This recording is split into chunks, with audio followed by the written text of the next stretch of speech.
I love Dan Hooker. He sounds legitimately kind of like a psychopath, like willing to fight anyone, anywhere, at any time.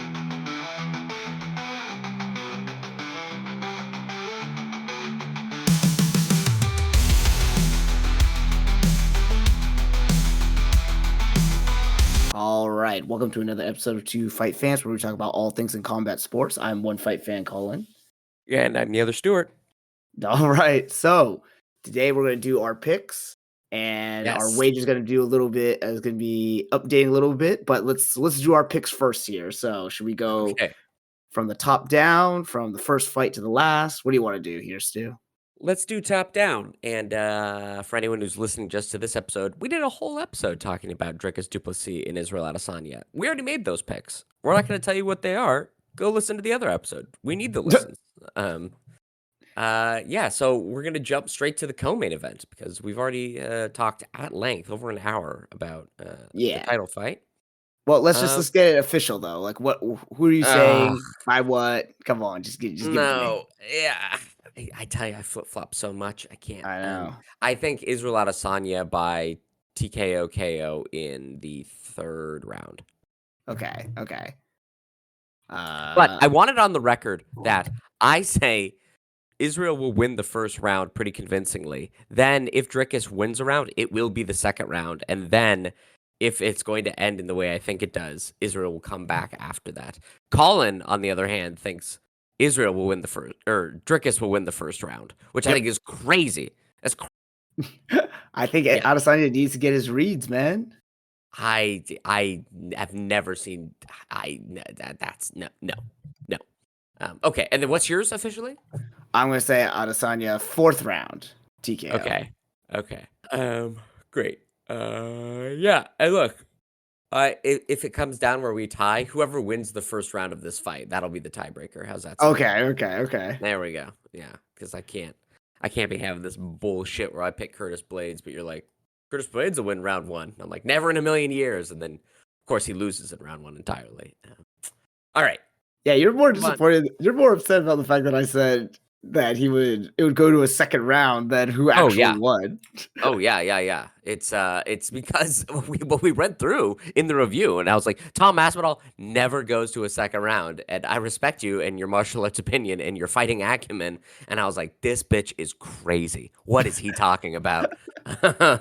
Yeah, that's yeah. Because like at heavyweight, if one person wins or doesn't win, that's like whatever. But Tom Aspinall losing the first round and then coming back to win, this is unheard of. This is madness.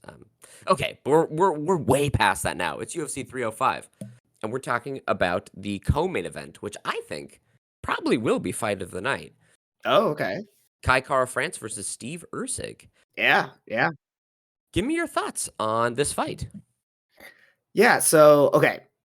The first time, remember, I didn't know anything about Steve Erceg, which weirdly enough, since his fight with Pantoja, he has gone up in the rankings despite losing. Yeah. Which is whatever.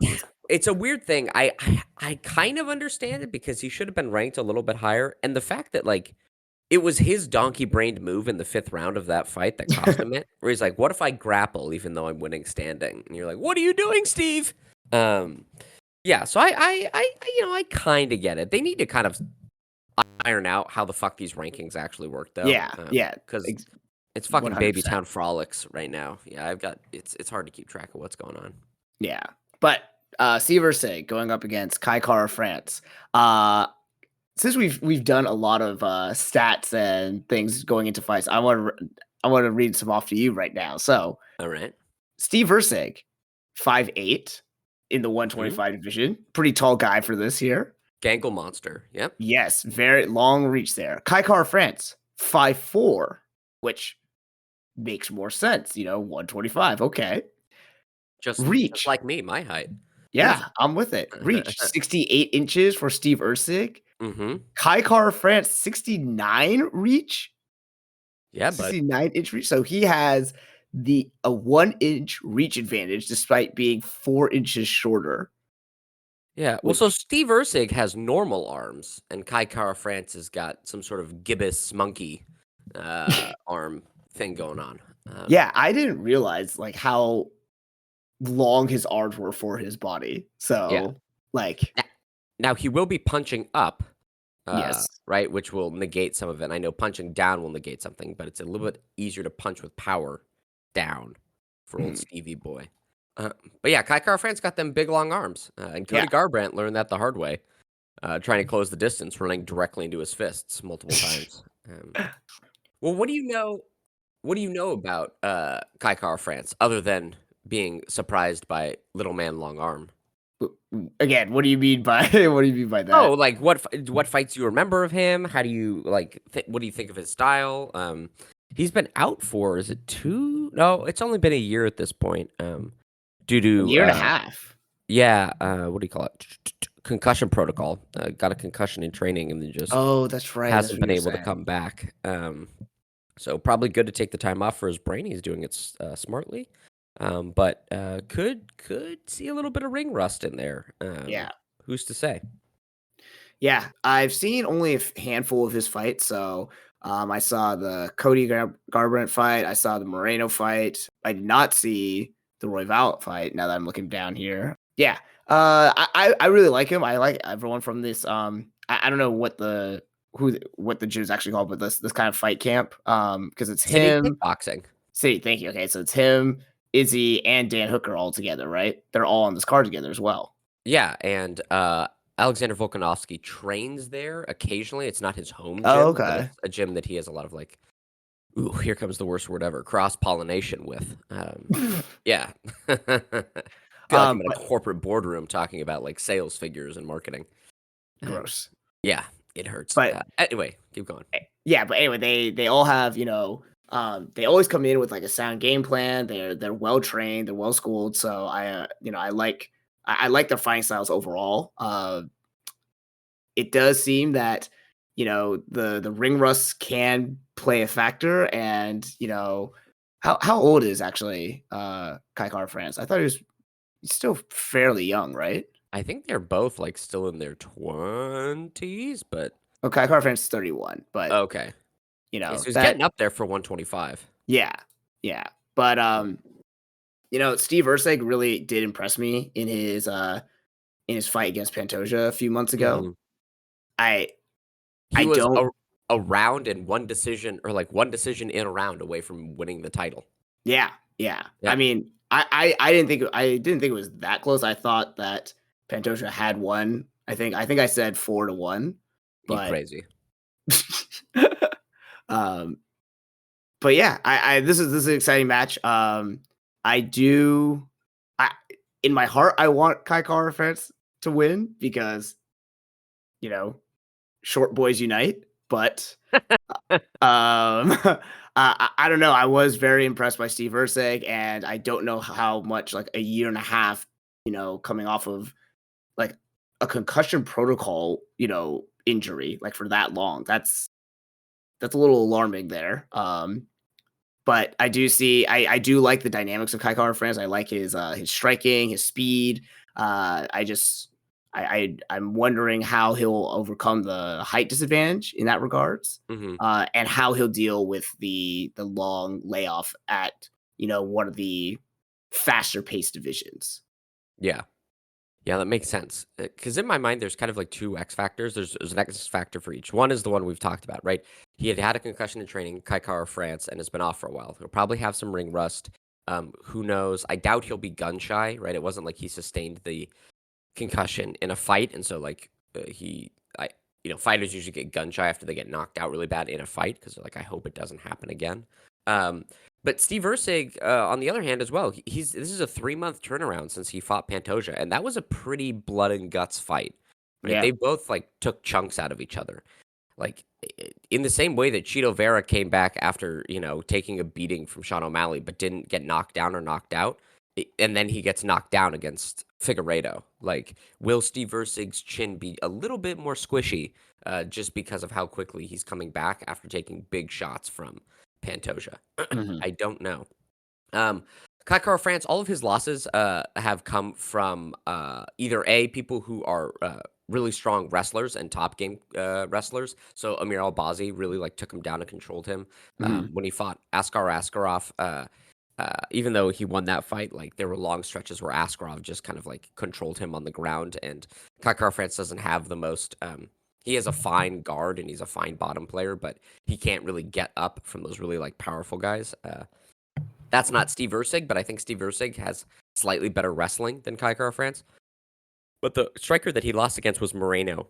And the thing with Moreno is he kicks, he punches, he knees, he elbows. He Yeah. utilizes kind of a very, very wide array of strikes. And it was a body kick that actually set up the finish against Kai France. Steve Ursig doesn't really have a diverse kicking game like that. He's much more of a schooled like striker boxer. And he is good off the clinch breaks with like throwing elbows, but not to the same consistency that Moreno has. Mhm. But I think we have someone coming in off a long layoff, somebody who like didn't actually get knocked down at all, has kind of momentum behind them, and it right does have a reach advantage. Like I doubt Steve Sig really needs to worry about Kai France taking him down. Right. Whereas that was a huge thing for Pantoja, and that was how Pantoja beat Steve Ursig. Mhm. So I'm gonna go. I think Steve Ursig's gonna take this. I think it'll be a unanimous decision. Steve Ursig. Oh. I think he's just gonna be able to keep him on the end of his jab. He's really schooled in boxing. Kai France might be able to come in and start using leg kicks, but I think overall Steve Ursig is just gonna have a higher volume output against Kai France, and that'll just um, that'll seal the deal. Yeah, now that you're saying it, I do remember, like, the main thing that Pantoja had was just his grappling. He took him down almost every round, and Yeah. Steve Ursig did that one random, like you said, donkey roll. He went in for a shoot, Hmm. at the very like start of round 5. Yeah. But Steve Ursig was winning on the feet, I remember, and there were a Yeah. couple of times where Pantoja got the better of an exchange, but for the most part, Steve Ursig was piecing him up with his boxing there. So, Yeah. um, yeah, Which, I like, think is kind of how Pantoja fights, right? Like, he just that's walks forward true. and takes damage, but he usually overwhelms people when he does that. Like, when he beat Moreno, although it was a very close fight, you would see that Moreno kind of, like, was like, "Ah," and, like, back up and get into disadvantageous positions. Steve Ursig did a very good job of, like, just sticking to the game plan Yeah, when it was on the feet. So I think he's very disciplined when it's on the feet, except when he gets donkey brains and is like, "What if I'm a wrestler now?" And you're like, "Stop it, Steve." Yeah. but does Kai France really move forward and push the pressure that way with his striking? I honestly just don't remember because it has been He's so long. yeah, like, the thing that City Kickboxing does, right, which we talked at length about Israel Adesanya, is, like, they really incorporate a lot of feinting, Mhm. into their game to draw out, counter shots. Like, Dan Hooker does it as Yeah, well. He yeah. doesn't f He's much more of a pressure fighter, not as slick of a counter puncher, but it's a lot of feinting. That feinting causes pressure and causes people to back up. So, yeah, Okay. Kai Kara France does that. He can kind of skate around on the outside, but I think what he likes to do is kind of be in the center of the ring, feinting, making sure somebody is skating around him, and then setting up those strikes as they come up. So Okay. not a pressure fighter, but he's definitely not a back foot counter puncher who's like always moving out Yeah. of range. Yeah, Okay. Okay. Jeez. go with the short king, my man. You said solidarity. I Come on am. now. Yeah, Yeah, I'm going with Kai France for a decision. yeah, great. No, I think this will be fight of the night for sure. Um, both of these guys are so good. They both are pretty high volume. Two of the best strikers in the flyweight division. We love flyweights, and Yep. what a cool matchup. Like short guy who has a lot more kicking and feinting, and then like extremely long, lanky boxer. This is fun. This is a good matchmaking. Yeah. The next fight, though, terrible matchmaking. I don't know what the fuck they're doing here. Tell me, spit it. Mateusz Gamrot, Dan Hooker. Dan Hooker is coming back. I love Dan Hooker. He sounds legitimately kind of like a psychopath, like willing to fight anyone, anywhere, at any time. And I think that's been a big detriment to his career, Hmm. because rather than like kind of picking and choosing who he should be fighting when he should be fighting them, he kind of routinely takes fights that are not super great for him. And like if he had a manager who kind of like had him pick and choose fights a little bit better, it would have I think his career could have gone I think he could have at least gotten a title shot. Now he did fight Islam Makhachev on short notice and was submitted in like 2 minutes. But again, yeah. Dan Hooker Not is a lot of people are submitted by Islam Makhachev though Yeah, in 2 minutes. So absolutely. Yeah, absolutely. Dan Hooker, he's from the City Kickboxing team. He has pretty good striking. He just happens to be one of the most unathletic men in the 155-pound division. He's extremely foot slow, has extremely slow hands, but has the mindset of like American Psycho. Like he doesn't mind getting the bejesus kicked out of him, and he will keep coming forward. That was what was really impressive in his last fight against Jalen Turner. He snapped his forearm in the first round, and then just kept coming forward, and eventually won that fight by decision. Even while one of his arms was completely snapped pretty badly. he broke it in the first round. Yeah, it was like the Jeez. first kick. And Jalen Turner said after the fight too, like he knew that Hooker had broken his arm. Like he felt the bone snap on his shin when Oh, he kicked, and he said like it kind of like was mentally like, what the fuck is going on? Like this guy needs to stop fighting. Like why is he? And then Jalen Turner would say like he'd get punched with that hand that he knew the arm was broken, and he could like kind of hear the gristle like kind of oh move, God. and he was like, "What is this guy doing? Why is he still fighting? Like, what is?" And then Dan Hooker just ended up overwhelming him. Yeah. So, crazy guy. Here's the big thing. He does not have great takedown defense, and even though he can stop most first line takedowns, if you're a really tenacious takedown artist, he's not very good once he's off his back. Mm. Mateusz Gamrot, he is a character in a video game who statted entirely for takedowns. He does not have good top control, does not have good striking, but what he is like just indefatigable about trying to take people down. He was able to Yeah. take down Armin Saryukian a lot in their fight and actually won that fight. Like he just spams takedowns. This is like bad matchmaking from the POV of Dan Hooker, right? They could have gotten him other people in the division who like I know Mateusz Gamrot's like I think what ranked number 5, so this might give Dan Hooker like a title shot after one fight. But like there's Renato Moicano, there's Rafael dos Anjos, there's Paddy Pimblett, there's Rafael Fiziev, there's other like strikers that would have been uh much much more advantageous for Dan Hooker style. Mateusz Gamrot just takes down people infinitely. I think this fight is going to look. Here's a callback to a fight a long time ago. Carlos Condit versus Johnny Hendricks. I think that Oh was wow.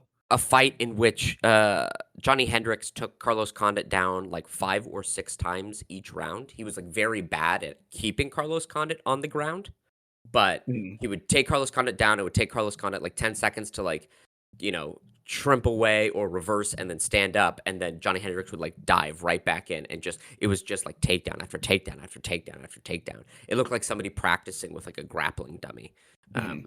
And so Carlos Condit can never get any offense off really. And Johnny Hendricks never actually dealt much damage to Carlos Condit. It just was like, tireless takedowns and just getting slammed onto the mat. I think that's exactly what this is going to look like. I think Mateusz Gamrot by decision.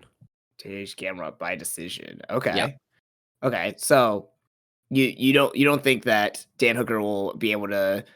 Well, you just said he has the slowest hand speed and foot speed Mhm. now in the division. So, because Mhm. I always remembered him like not being that slow. Like he's not like the fastest in the division who has that like dynamics like striking speed. Like a I don't know, like a Dustin Poirier or a Charles Oliveira. But I don't remember him being that much slower.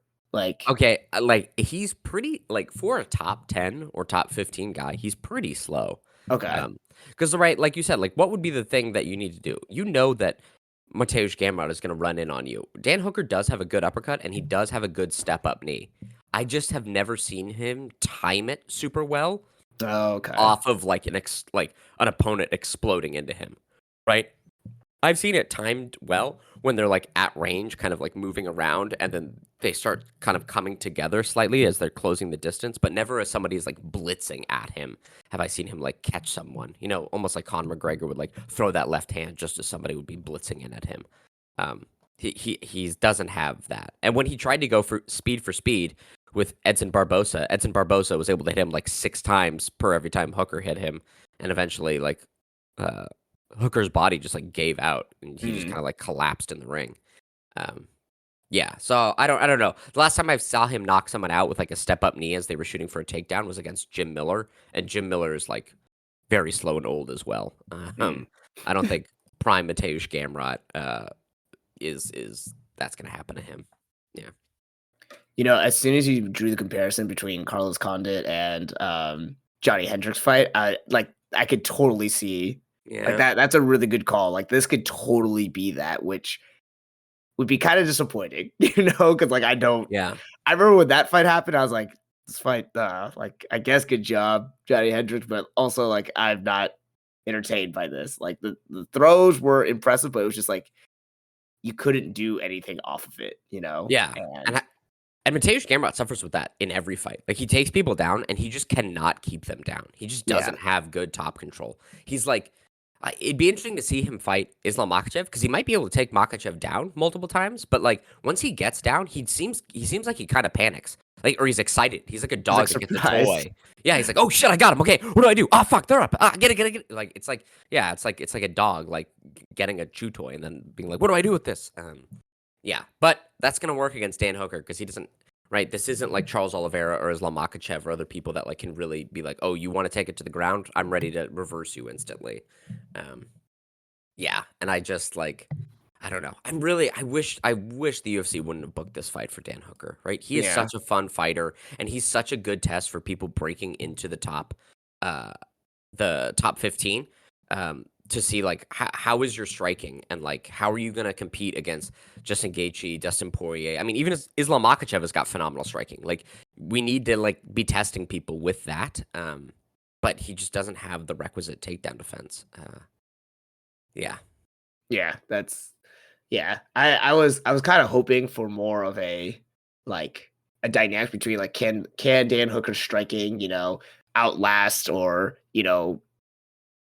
keep Mateusz Gamrot away from trying to do any of his takedowns or things like that. But the more you say like with his speed and just his propensity to get into like kind of trading matches, but not necessarily like but like again like not necessarily like dictating his pace or dictating his strategy, like it does give me some concerns because I do really like Dan Hooker. I Yeah, me always like too. I'm always rooting for him, but when you say this when you bring it up like that, it makes me realize like, huh, he does, and maybe that's why I'm endeared to him. It's just he does take any fight, and he's willing to Yeah. fight everyone, which is like kind of what you want from your fighter, and someone you want like, oh yeah, they can make a run. If you're going to be a champion, you got to take all comers. But Mhm.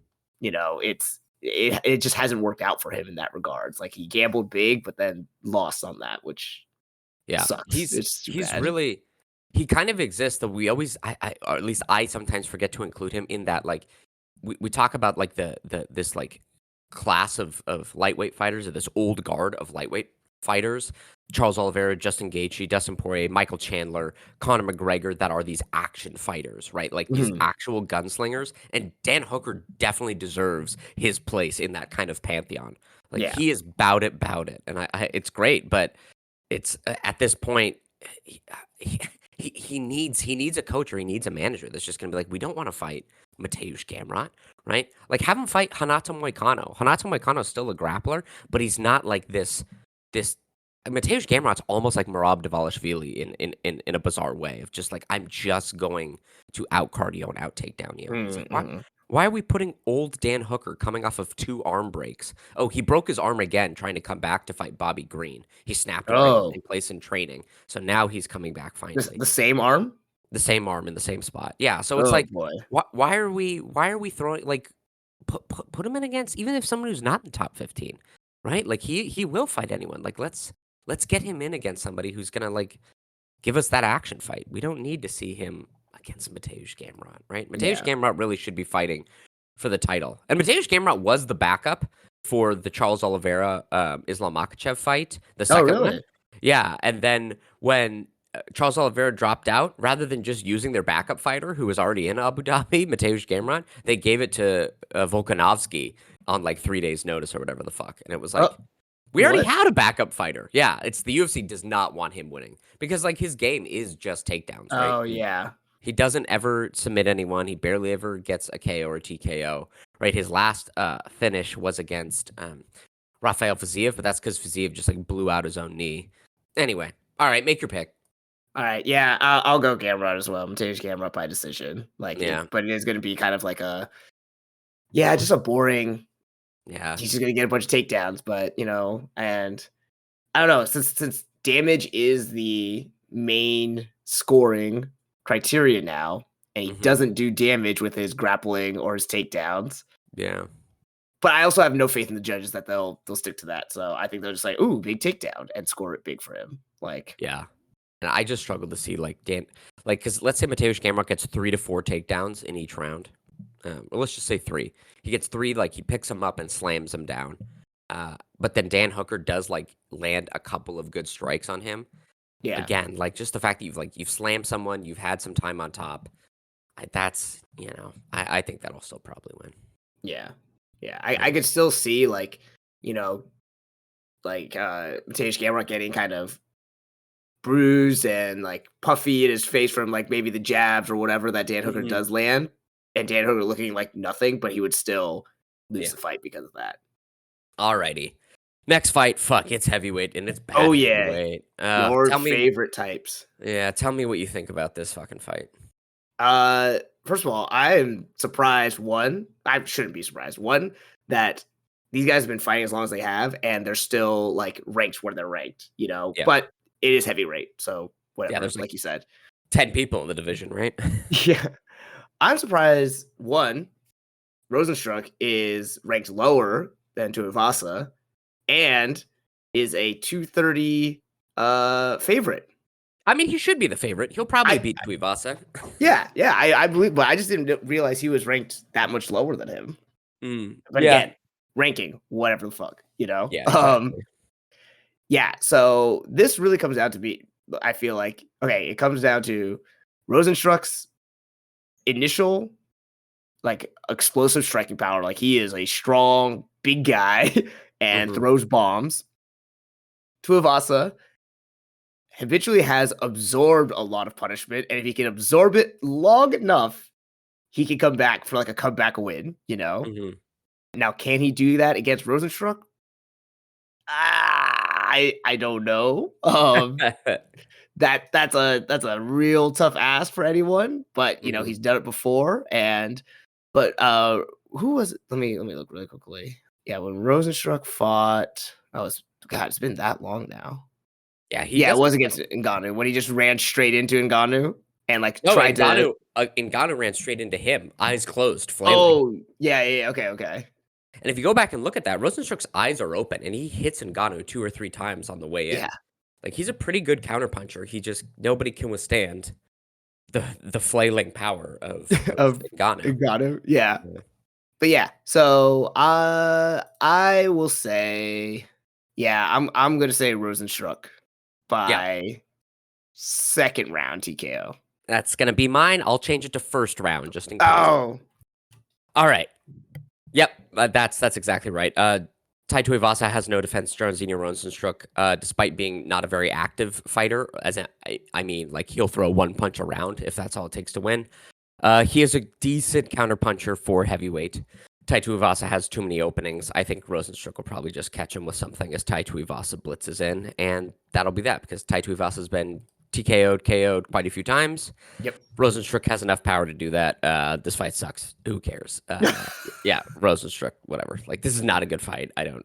Who cares at this? Like, these are the level of heavyweights that are never going to challenge for the title. So it's like I don't, and they're not even that really entertaining. Like Tuivasa does shoeies, and that was entertaining the first like 7 times he did it, but now that's his whole gimmick, and I'm like, whatever.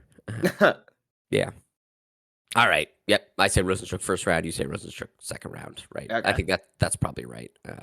I doubt this thing will go to the third. And if it has, something has gone horribly wrong, and we are watching a slog of a fight. All right. Final fight on this card: Li Jingliang, Carlos Prates. I know nothing about either one of them. Oh, okay. Li Jingliang's pretty good. He's also like really hit and miss. Sometimes he'll come in and show that he's got like a really fantastic jab and really like all of his striking builds off the jab. And then sometimes he comes in and he's like, I've never learned a jab in my life. And you're like, I saw it last fight. What happened to you? And he's got decent grappling, but like not elite level grappling. He's like right on the fringe of being a top 15 welterweight at all times. But yeah, he's just so hit or miss with like he doesn't seem to carry skills over from fight to fight. It seems like he has a training camp with technique or strategy in mind, and then he will employ that. But then the next fight, when you're like, hey, you could use that jab, or hey, you could use that like cage wrestling that you used last fight, he's like, nah, man, I only practice kicks this round. And you're like, well, what the fuck? Like, why are you fighting this way? Yep, Carlos Prates he's part of the Kai Bahalio, John Silva, the fighting nerds in Brazil. Mm. He's like a long, rangy. He's got a 7-inch reach advantage Yep. against Li Jingliang. Yeah. He's like a long, rangy striker. He has in the same way that John Silva and Kai Bahalio have a lot of defensive liabilities and make kind of like fundamental mistakes, yet still win. That's kind of Carlos Prates, and I think just being younger, longer, and like I will say the fighting nerds team always does come in with a decent game plan. And seeing Li Jingliang being older and not consistent, I think Carlos Prates will probably win. I'm gonna say second round TKO for Carlos Prates because yeah, he's only fought twice. I wasn't like mega impressed by like what he looked like when he fought his first 2 fights in the UFC, but rewatching them, it was a second round KO and a first round KO. So he obviously has like dynamic and potent offense. He just has a lot of liabilities, but I don't trust that Li Jingliang will be able to exploit those defensive lapses, nor will he be able to withstand kind of the blitzes of Carlos Prates. Mm-hmm. Okay. There you go. Yeah. I was kind of excited to see a Chinese fighter on here, because I like to see the more diversity Oh in man, the you don't want UFC. to But you don't want to say that about Li Jingliang. He's like one of the yeah. dirtiest fighters in. Oh, is he? Dude, like the last time I think he fought in Australia, and he fought. Was it Jake Matthews? And he got taken down, and he just like full like 3 or 4 fingers in the eye sockets, just gouging this guy's eyes Oh to try to get shit. him off of him, and like fish hooking dudes. Like he routinely, blatantly cheats, and like eyes and fish hooking, right? Not even like, ooh, I kick to the groin accidentally. Like, and it's not like he flicks a jab out and his fingers come out at the very end. He's like on the ground, being like, I got to get out of this guy's. This guy's on top of me. I'm just gonna shove my thumbs into his eyes. And you're like, what are Jeez. you doing, dude? Yeah. Oh, Anyway, rough. All right. so Well, yeah, you say he should not be the poster boy for being no. excited about Chinese fighters in the UFC. Yeah. All right. Well, like how you swapped in the previous fight, I will swap with this one. I'll say praise first round. Okay. Wow. So we're pretty aligned. It's really going to come down to that Kai Kara France Steve Usyk. Oh shit, that's true. Yeah, because we've picked everyone the same, and it's just a few different rounds, and then it's going to be basically the Steve Usyk Kai Kara France one. Yeah. Cool. Well, and then the tiebreaker will be the first round of the DDP and Adesanya fight. Yeah, exactly. All right. Yeah, that's fine. perfect. Yeah. Any other fights on this card that you're interested in, like seeing? We don't need to make a pick. Just like interested in looking at. Sounds like a no. No, I don't really know much of these people here. Yeah, I would say Tom Nolan. He is I guess, the last fight on the early prelims. He is a minus 1,200 favorite. Oh, what? Yeah, he is a big lightweight prospect coming out of Australia. Excited to see him fight. He's had only 2 fights in the UFC. He got nuked in the first round and won, and he nuked somebody else in the first round and another. So a very potent offensive fighter, hoping that he'll be able to pick up some defense. This is kind of like just a showcase fight for him to let him grow, but he's someone to keep an eye on down the line. All right. Wow. All right. Minus 12. Is he the same caliber as like Payne Talbot or? Oh, I think like kind of at least what we know about their games is about the same, right? A very potent offensive fighter that we've never seen really anything else from. Okay. So like, does he have defense? Does he have really good like savvy grappling? Who knows? He's just I smack you hard or you smack me hard kind of guy. Mm-hmm. But yeah, I would say he obviously, right, Payton Talbot's never lost. Nolan got knocked out in his first fight in the UFC. So he doesn't control the range as well as Payton Talbot. But yeah, kind of in that same mold. Just like really explosive, good striker. Mm-hmm. Yeah. All right. Well, this has been UFC 305 picks. Really fast this time. But we got to talk about what does the loser do after these fights happen? Yeah. So I think we each came up with, how many did I say? 2, 3 ideas to replace this? I've got like one thing? or two. Okay, that's fine. That's fine. Two. Yeah. Okay. So this won't. be consistent across the board. But mine is there's an Apex card after this fight, and Lord knows I'm not watching this fucking Apex card, but one of us has to. Oh, fuck. The loser has to watch the Apex card. Well, okay, well, hold on. What's gonna happen? Because did you hear there's news they're possibly gonna shut down the Apex from November to like June or July of next year? I don't believe that that's going to happen. I don't know. I Like think with construction tape and scaffolding up, they're still going to put on they're fight. still gonna put on. Yeah. Yeah. Anyway, but there is still an Apex now, and boy howdy, they have Jared Cannonier and Kai Bahalio at the top, and then Angela Hill and Tabitha Ricci as a co-main event, Oh and then boy. basically fuck all else on this card. So, yeah, I think that's an ample punishment. Ugh. Yeah. What are your two ideas?